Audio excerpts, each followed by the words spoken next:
Concerned about the signs of sun damage on your chest, your arms, your legs, but not sure how to go about building a routine to tackle those changes the way you tend to with your face? Well, today's video is going to solve all that. I'm going to cover the active ingredients I think you should be building into your body skincare routine to keep everything matching.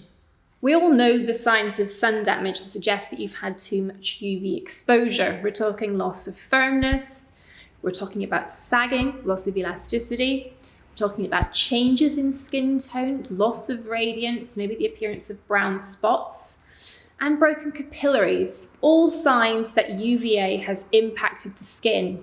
And we're very good at defending our faces against the cause of those changes. But what about the rest of us? I mean, how often have you seen someone who's taken great care of their facial skin, but they've neglected their décolletage, and there's a stark contrast between the two? Similarly, the backs of hands and the forearms and the shins, areas that are often inadvertently exposed to sun, and maybe we're less diligent about protecting them.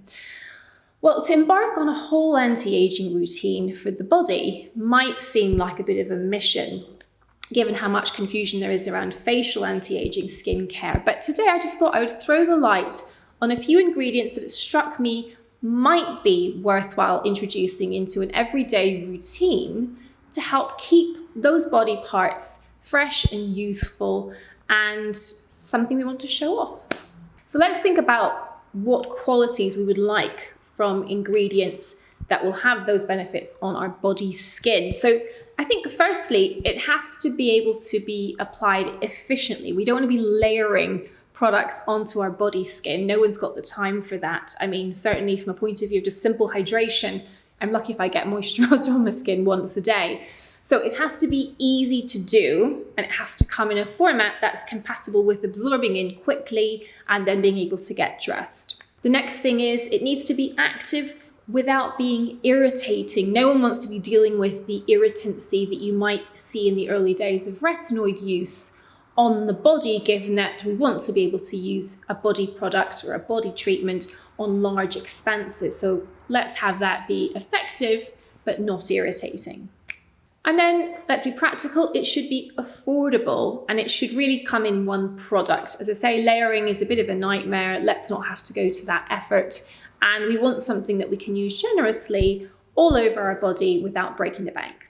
So with that in mind, I think it's important to talk about sunscreen first. Now, whilst I wouldn't suggest that you need to put sunscreen on limbs that are going to be covered up, do be conscious of an exposed neckline or open shirts that's going to reveal your chest, and be sure to apply sunscreen every single day in those instances, simply because we know that broad spectrum sunscreen, even by itself, that's without any other active ingredients, has the power over time to allow your skin to repair itself. So fine lines will improve, pigmentation will improve, and so will general quality. So don't miss a trick by applying that simplest but most useful of anti-aging products. So perhaps the best known of the actives for the body are the AHAs, or alpha hydroxy acids. So typically glycolic or lactic acid are what we use.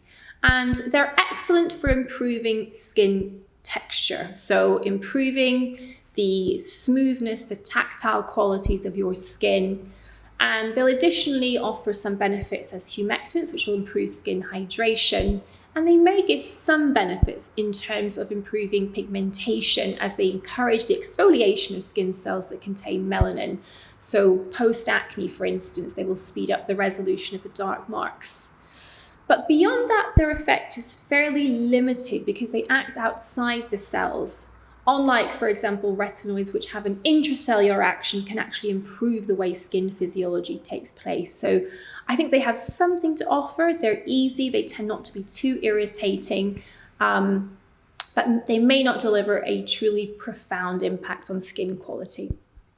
So let's look at our traditional vitamins A, B, and C, those that we would normally reach for when it comes to facial skin. So vitamin A is, of course, of interest. Retinoids are the best anti-aging ingredients. They do work for firmness, for texture, and for hyperpigmentation.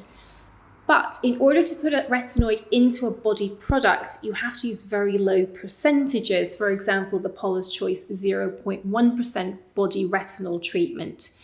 And I question whether or not that's going to have very much impact at all beyond the basic hydrating properties of the vehicle. So difficult to use all over in generalized fashion. We do use retinoids on the trunk, particularly on the upper back. We're careful of them on the chest, but of course they can be used. So they can be easily incorporated in a targeted fashion, but I don't think a retinoid-based product is going to be the best way to solve generalized premature. But then we come to vitamin B3 or niacinamide. Now, I think this is an excellent contender for an anti-aging approach to body skin because of its plethora of benefits. So it boosts barrier function, it calms blemishes, it supports collagen production, it improves the way pigmentation is distributed through the skin, and it improves that sort of sallow, dull appearance of the skin, improving vitality essentially.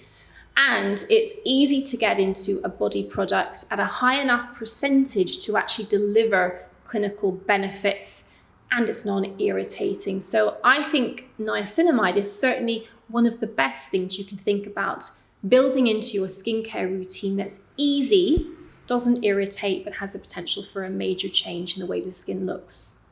Then we come on to vitamin C, which is a great option for an age defense strategy for the face, but much harder to incorporate into body products because of the format. For example, if we use L-ascorbic acid, and also the need for high percentages to have efficacy.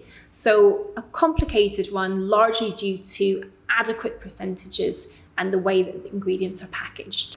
So we have AHAs, we have niacinamide, and then I got to thinking about bakuchiol, an ingredient that we've used in Flawless Nightly and Brightly Serum. And it occurred to me that I haven't seen a body product with bakuchiol in it, but it might just have the edge, given that it's similar in its effect to retinoids.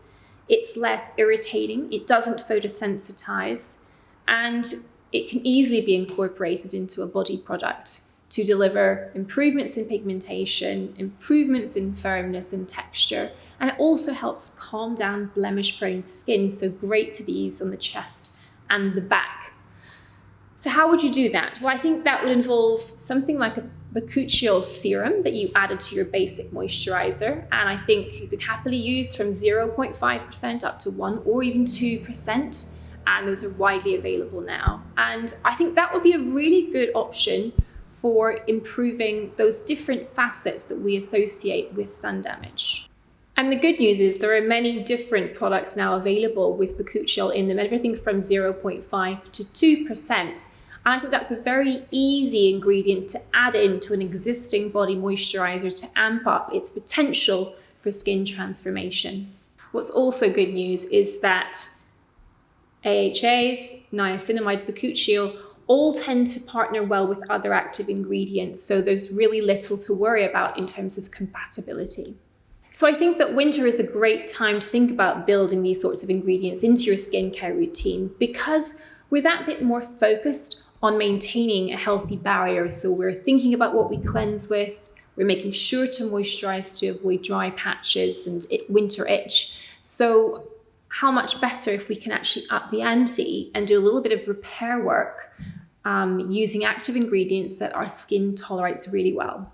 So if you heard something today that maybe you hadn't thought of before and you want some more, do go to my website and download my cheat sheet on 7 sneaky hacks for a flawless anti-aging routine. And I'm also going to link to my video on skincare for the chest, which goes more in depth into how you can maintain one of your best features.